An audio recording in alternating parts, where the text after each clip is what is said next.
충격적인 일이 일어났습니다. 한국은 중국과 일본 사이에서 눈치나 보며 살아남았던 나라라고 비하하던 이탈리아 교수가 한국 전쟁의 역사에 대해서 새롭게 평가했습니다. 그 내용이 전 세계에서 최초로 발표되어 학계의 논란이 되었는데요. 바로 사연 알아보도록 하겠습니다. 제 이름은 루카 로마노 교수입니다. 한국은 그저 운 좋은 작은 나라에 불과해요. 라고 저는 학생들에게 확신에 차서 말하곤 했습니다. 중국과 일본 두 거인 사이에 자리 잡고 있으니까요.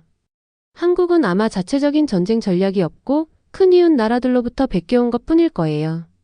저는 이탈리아에서 가장 큰 대학에서 20년 동안 강의를 해왔습니다. 전 세계에서 온 학생들이 제 강의를 듣기 위해 찾아왔죠.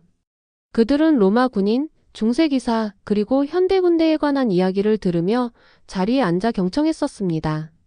제 사무실 벽은 유럽 전투와 전략에 관한 여러 권의 책으로 받은 상들로 가득 차 있었어요. 하지만 한 가지 문제가 있었어요. 저는 유럽 전쟁에 대해서만 알고 있었습니다. 다른 지역, 특히 아시아에 관해서는 거의 모르는 편이었고 알고 있다고 생각했던 것도 종종 틀렸었어요. 저는 한국이 역사 속에서 살아남은 것은 단지 운이 좋거나 중국과 일본이 서로 싸우느라 바빴기 때문이라고 믿었어요. 한국 사람들이 자신들만의 빛나는 전투와 생존 방식을 가지고 있을 거라고는 한 번도 생각해 본 적이 없었습니다. 그러던 어느 비 오는 화요일, 새 책을 위해 자료 조사를 하던 중 전혀 말이 안 되는 것을 발견했습니다. 강력한 나라들이 거듭 정복하려 했음에도 불구하고 한국이 수천 년 동안 고유의 언어와 문화, 정체성을 지켜왔다는 사실을 알게 된 거예요. 저는 안경을 코 위로 올리고 컴퓨터 화면을 응시하며 속삭였어요. 어떻게 이런 일이 가능하죠? 두 거인 사이에 있는 작은 나라가 완전히 정복당하지 않고 이렇게 오래 살아남을 수 있었다고요? 밤새도록 한국 역사에 관한 책들을 읽으며 아침이 밝자 제 책상은 펼쳐진 책들, 커피잔들, 그리고 정리되지 않은 노트들로 가득 찼습니다. 이 발견은 저를 깊이 혼란스럽게 했습니다. 제 전쟁과 역사에 관한 모든 고정관념에 맞지 않았거든요. 만약 한국이 단순히 운 좋았던 것이라면 어떻게 이렇게 오랫동안 독립을 유지하며 고유의 문화를 지킬 수 있었을까요? 저는 사무실을 서성이며 깊은 생각에 잠겼습니다. 그날 오후 저는 다음 달 동안의 강의를 취소했습니다. 이 작은 나라가 모든 역경을 어떻게 극복하며 살아남았는지 이해해야 했습니다. 일주일 후 비행기가 이륙할 때 저는 창밖으로 작아져가는 이탈리아 시골 풍경을 바라보았습니다. 이 여행이 제가 전쟁, 생존, 그리고 한 나라를 진정 강하게 만드는 것이 무엇인지에 대해 가지고 있던 모든 생각을 완전히 바꿔놓을 줄은 꿈에도 몰랐습니다. 저는 곧 때로는 가장 작은 나라들이 가장 큰 교훈을 준다는 사실을 배우게 될 줄 알지 못했습니다. 비행기에서 내리자 서울의 밝은 햇살이 저를 맞이했어요. 공기가 여기선 다르게 느껴졌습니다. 단지 긴 비행에 지쳐서라기보다는 제가 지금까지 오해했던 나라 한복판에 서 있다는 사실에 놀랐기 때문입니다. 주변에는 높고 유리로 된 건물들이 하늘을 향해 뻗어 있었고 자동차들이 경적을 울리며 바쁜 사람들과 함께 넓은 거리를 달리고 있었어요. 서울은 현대적이고 인상적이었지만 저는 오늘날의 한국을 보러 온 것이 아니었습니다. 저는 이 나라가 수세기 동안 거대한 이웃들로부터의 위협 속에서 어떻게 살아남았는지 알고 싶었어요. 로마노 교수님, 저는 지민입니다. 한국에 오신 걸 환영합니다. 공항 출구에서 한 청년이 다정한 미소와 함께 다가와 살짝 인사를 올리더니 악수를 청했어요. 저를 만나주셔서 감사합니다. 라고 제가 악수를 하며 말했습니다. 당신은 대학생이시죠? 네, 저는 서울대학교에서 역사를 공부하고 있습니다. 유럽 전쟁에 관한 교수님의 책을 읽어보고 자원에서 가이드가 되었어요. 지민의 눈은 기대감으로 반짝였어요. 지민은 제 짐을 도와주며 차로 향하는 길에서 물었어요. 교수님, 먼저 어디로 가고 싶으세요? 한국인들이 전쟁을 치렀던 옛 성곽과 전장을 보여주세요. 라고 답했습니다. 직접 보고 싶습니다. 다음 날 아침 우리는 서울 외곽으로 차를 몰고 나갔습니다. 도시가 뒤로 사라지자 양쪽으로 산들이 우뚝 솟아 있었어요. 그 경사면에는 첫가을의 기미를 보이는 나무들이 가득했고 소나무 사이로는 곡선을 그리는 작은 사찰의 붉은 지붕이 살짝 모습을 드러냈습니다. 첫 번째 목적지는 남한산성입니다. 라고 지민이 설명했습니다. 400년이 넘은 산성이지요.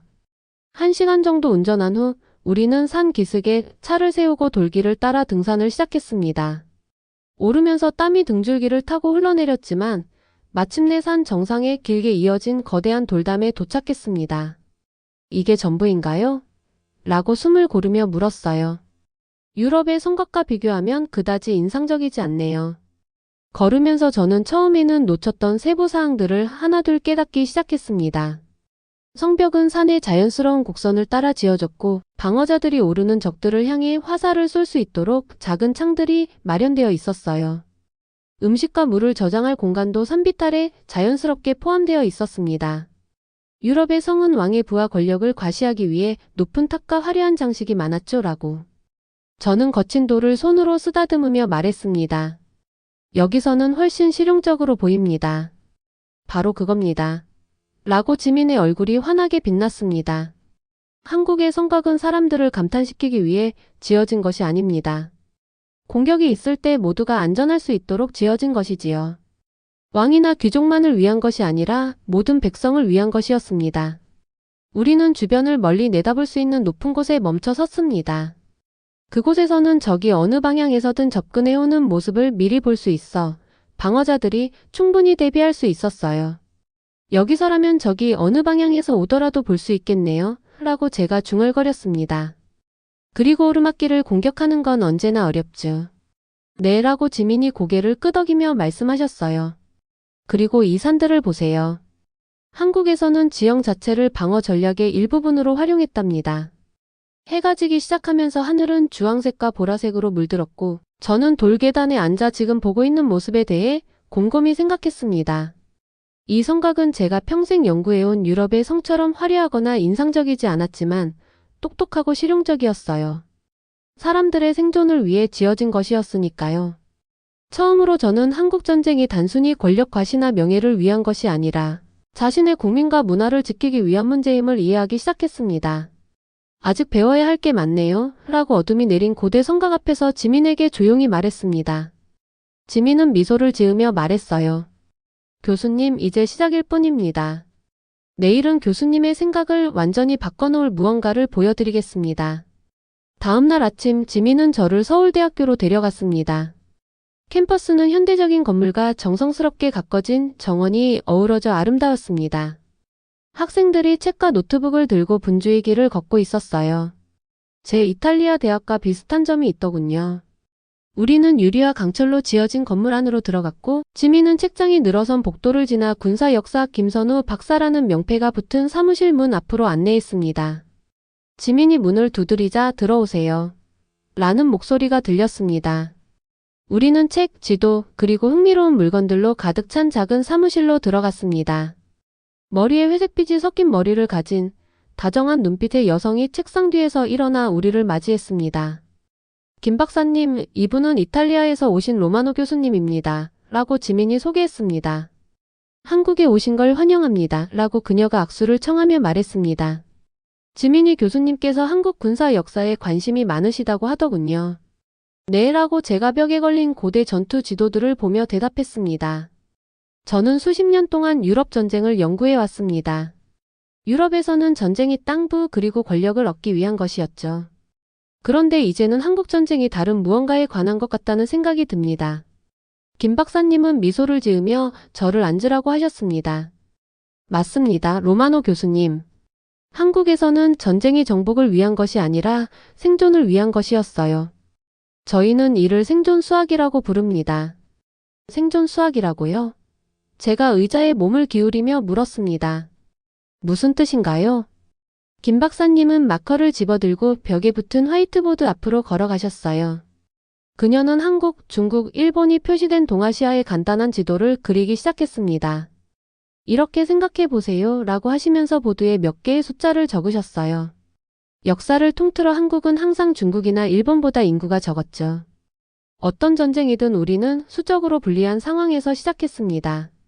저는 고개를 끄덕이며 이해했습니다. 그래서라고 김 박사님이 계속 말씀하셨어요. 저희 장군들은 살아남기 위해 한 명의 한국 병사가 여러 명의 적군을 무찌러야 한다고 계산했습니다. 저희는 이를 교환 비율이라고 부릅니다.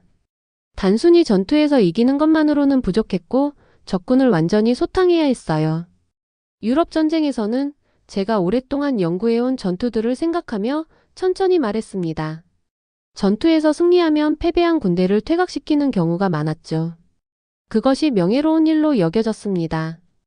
김 박사님의 얼굴은 진지해졌습니다. 그런 명예를 감당할 여유가 없었습니다, 교수님.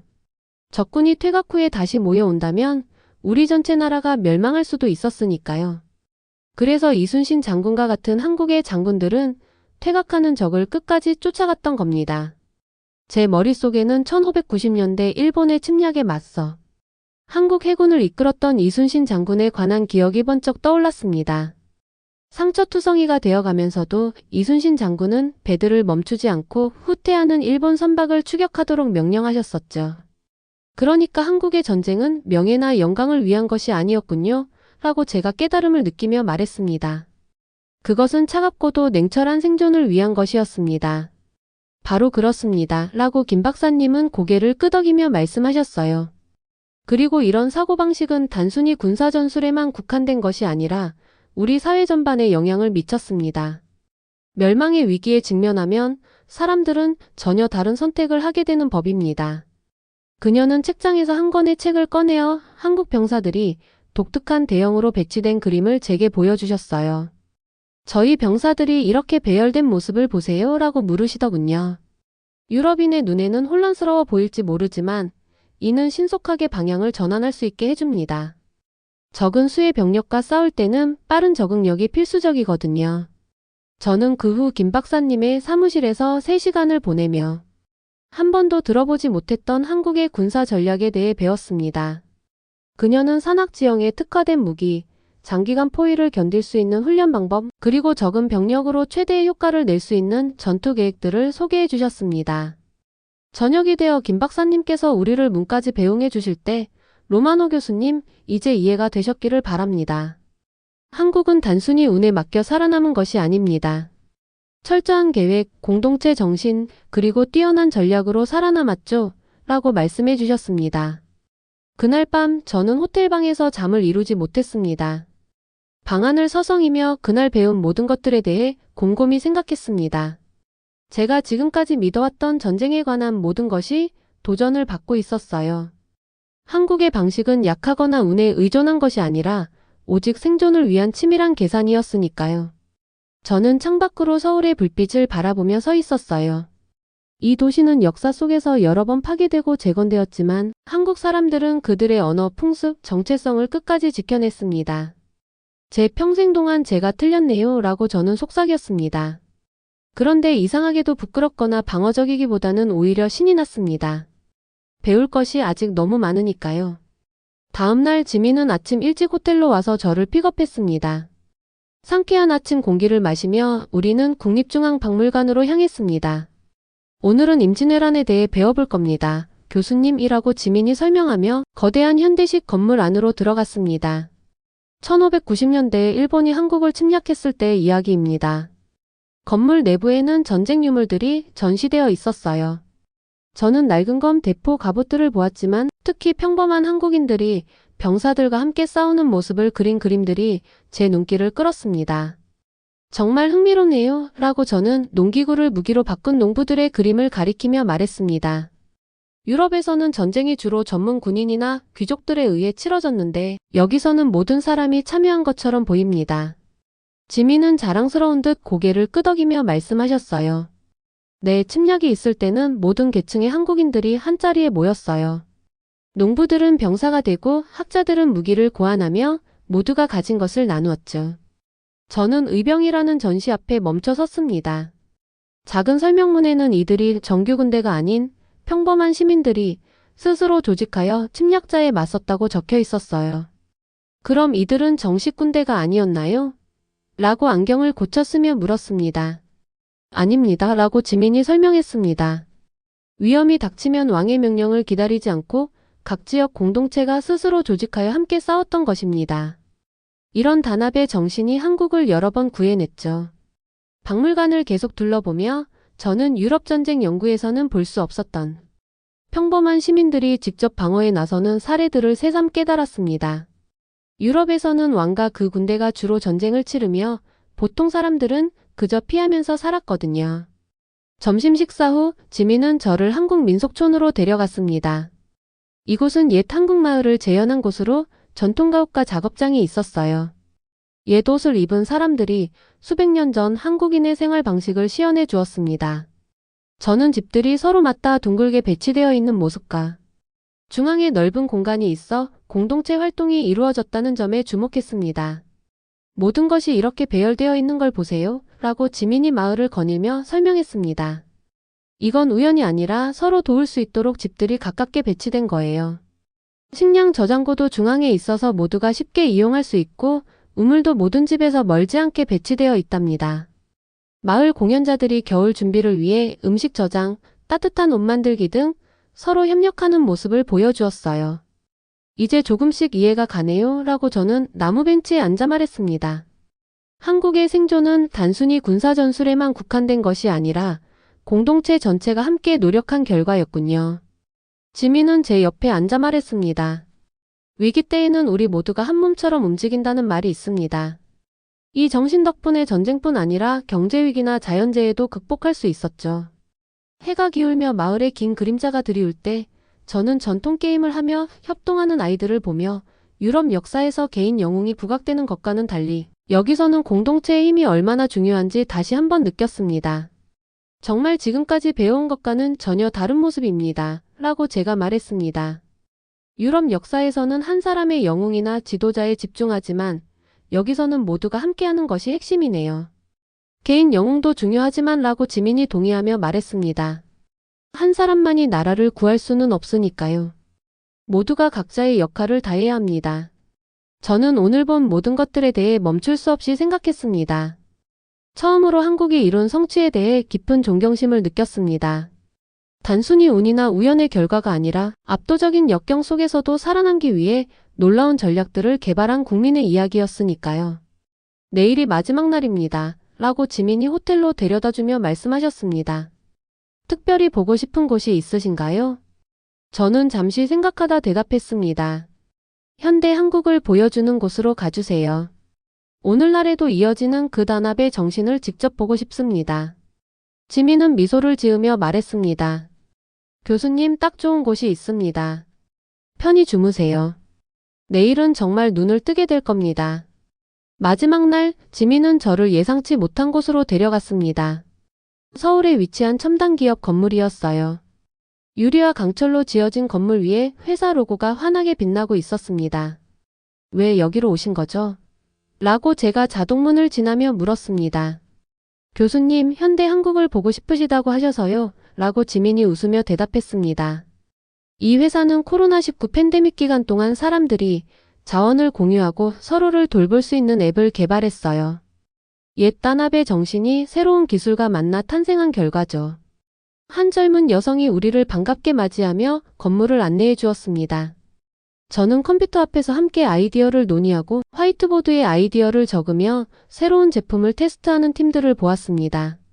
가장 인상 깊었던 것은 각 개인이 경쟁하는 것이 아니라 그룹으로 문제를 해결해 나가는 모습이었어요. 팬데믹 기간 동안 라고 가이드가 설명했습니다. 우리 동네의 노인들이 안전하게 식료품을 구하지 못하는 것을 보고 이웃들이 대신장을 볼 수 있도록 자원봉사를 연결하는 앱을 만들었습니다.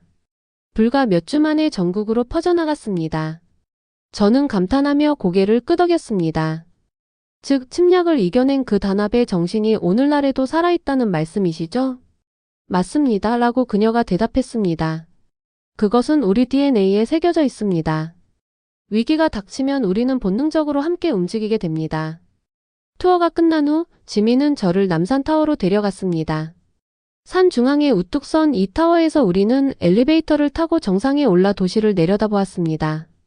현대적인 고층 건물, 고대 궁궐, 그리고 그 사이에 있는 모든 것들이 한눈에 들어왔어요.